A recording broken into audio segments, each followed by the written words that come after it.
Honnêtement, les amis, honnêtement, c'est le plus gros match de la saison de Liverpool.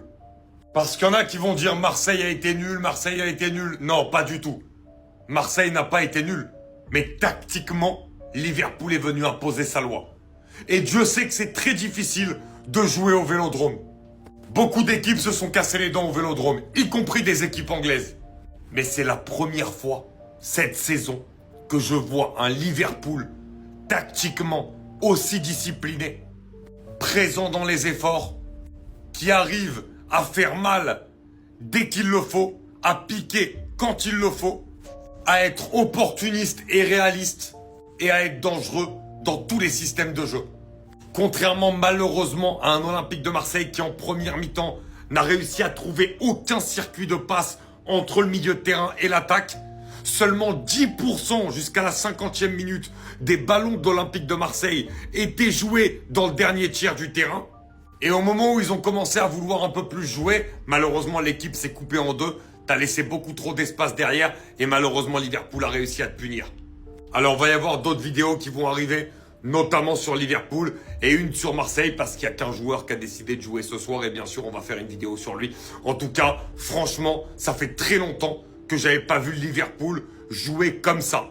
C'est un très gros match de la part de Liverpool et il y a beaucoup d'espoir avec ce match pour la suite de la saison. Je sais pas, j'ai l'impression que Marseille a peur, ils galèrent et dès qu'il y a un petit pressing, Marseille a un peu de mal à ressortir, ils ont du mal à avancer parce que Liverpool t'attend, il y a un, deux joueurs qui viennent presser, ils te laissent avancer jusqu'à un certain moment et après ils viennent te presser pour te faire du mal, mais t'as du déchet là où tu dois pas en avoir.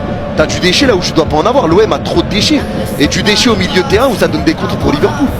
Liverpool les gars, le pire c'est que là, c'est pas un Liverpool qui arrive pour en découdre. Hein. C'est un Liverpool qui est pas à 2000 à l'heure, c'est un Liverpool qui joue assez bas, un Liverpool qui est patient, un Liverpool qui a du déchet aussi, mais qui profite des largesses de l'OM. Il profite des erreurs de l'OM. Pour l'instant, franchement, c'est pas un top match dans sa globalité. C'est pas un top match et c'est pas un top match de l'OM. C'est pas un bon match de l'OM. C'est vraiment pas un bon match de l'OM. Pour l'instant, pour moi, l'OM se trouve totalement. Totalement. Dans le contenu, c'est très décevant ce qu'ils font face à un Liverpool qui te met pas tant d'intensité que ça en plus. Pour l'instant, c'est décevant, sincèrement. C'est pas le Liverpool de l'année dernière, non, c'est pas le même Liverpool.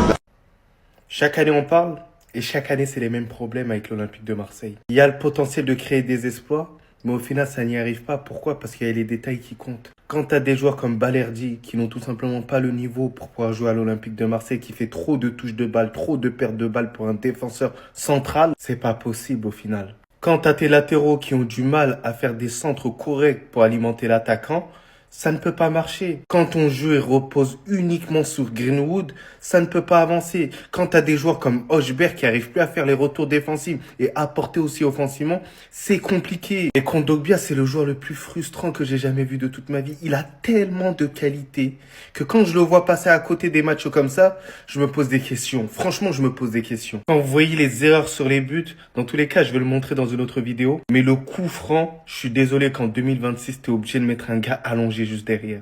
Ça, c'est le B à bas. Le deuxième but, sur le but de Frimpong, il n'y a aucune couverture sur Pachao. Alors qu'il spamme à chaque fois le même dribble. Et obligé, à la fin du match, tu prends un 3-0 contre un Liverpool qui est même pas trop fort. Donc les gars, il y a énormément de travail à faire.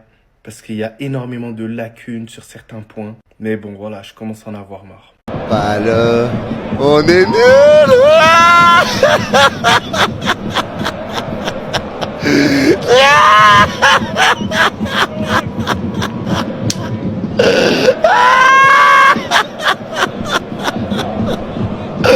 Atroce, atroce. Mais les gars, Momon il répond pas. Il a déjà pas répondu à la mi-temps. Vous pensez vraiment qu'il va répondre maintenant, les gars? Franchement, ça se sentait. Marseille galérait, franchement. Marseille galérait. Je vois une équipe marseillaise qui reste beaucoup trop bas dans un match où tu es à la maison contre Liverpool. Je trouve quand même que tu es très bas face à un Liverpool qui est pas au mieux mentalement et un Liverpool qui a quand même pas mal de déchets aussi offensivement. Je trouve que tu es vraiment bas.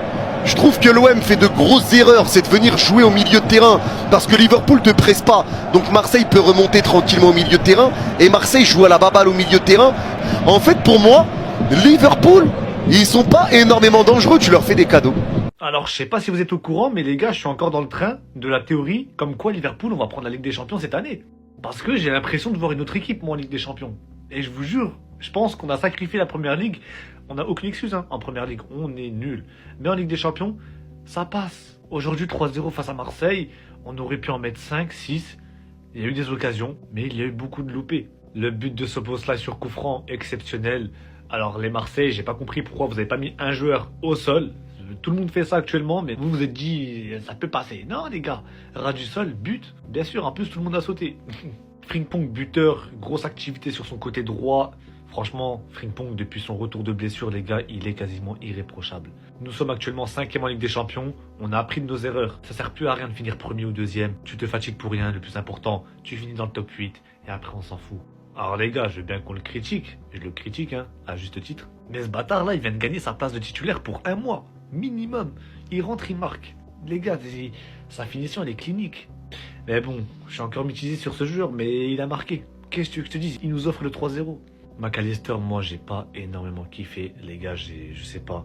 Cette saison, je vous jure, et je l'ai dit depuis le début, pour moi, le départ de Nunez et Diaz, ça l'a mis dans un état psychologique ou état mental, je sais pas quoi, mais très mauvais. Genre, je pense que ça l'a vraiment impacté. Je sais, il n'y a pas que ça, mais je pense que ça fait vraiment partie de la chose parce que McAllister, c'est plus le même joueur là. Et le match de Salah, les gars, on peut pas dire qu'il avait pas de match dans les jambes, il revient de la CAN. Non, on peut pas dire que le mec, il était pas en forme. Là, il n'y a plus d'excuses. Je l'ai trouvé très mauvais, mis à part une passe qui était très belle envers Szoboszlai. Grosse occasion loupée, je comprends pas. Mais on a pris les 3 points. Je veux simplement des explications. Je voudrais savoir comment c'est possible qu'en 2026, tu mets pas un gars allongé derrière ton mur pour empêcher ce genre de but. Vous imaginez qu'en 2026, Szoboszlai a essayé de tirer en dessous du mur et il y a eu but. Le premier but de Liverpool. Et ça te met pas dans les bonnes conditions pour suivre le match. Et c'est le gros problème de l'Olympique de Marseille. Le manque de concentration, le manque de pragmatisme. Et même le but de Frimpong, où le CSC, on en a rien à faire. Il fait que spammer le seul dribble.